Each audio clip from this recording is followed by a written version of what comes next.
दोबारा लिखिए 5 जमा 5 जमा 5 जमा 5 जमा 5 जमा 5 जमा 5 को एक ज़रब की तरकीब के तौर पर, और फिर इस तरकीब को 3 दफ़ा इस्तेमाल कीजिए मुख्तलिफ़ तरीक़ों से ज़रब को लिखते हुए। तो यहाँ पर हम देखें कि हमारे पास 5 जो है वो कितनी दफ़ा है, 1 2 3 4 5 6 7, 7 दफ़ा हमारे पास 5 आया है। तो हम इसे इस तरह लिख सकते हैं, या यूँ इस तरह कह सकते हैं कि 7 दफ़ा 5 यानी 7 टाइम्स 5 यानी 7 दफ़ा 5, या 5 7 दफ़ा। मैं इसे हिसाबी तौर पर तो नहीं लिख रहा, मैं इसे सिर्फ एक ज़ुबानी अमल के तौर पर लिख रहा हूँ कि मैं ज़ुबानी तौर पर बता रहा हूँ कि 5 जो है वो 7 दफ़ा आया है, या 7 दफ़ा 5 को जमा कर रहे हैं आपस में। तो इसे हम हिसाबी तौर पर इस तरह लिखेंगे 7 ज़रब 5, या 7.5। ये डॉट भी जो है ये ज़रब के लिए इस्तेमाल होता है। तो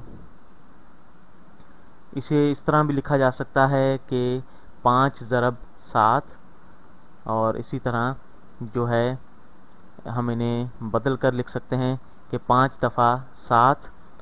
हम इस तरह कह सकते हैं कि 7 जो है वो 5 दफ़ा आया है, या 7 को 5 दफ़ा हम जमा कर रहे हैं आपस में।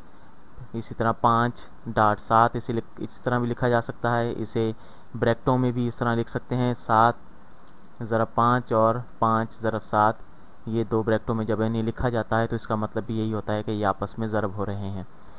तो यहाँ पर आप देखें कि 5 जमा 5 जो है वो, इन्हें जब हम आपस में जमा करते हैं तो ये 10 15 20 25 30 और 35 हो जाता है। ठीक, कुल ये अगर 5 को हम 7 दफ़ा जमा करते हैं तो ये 35 हो जाते हैं।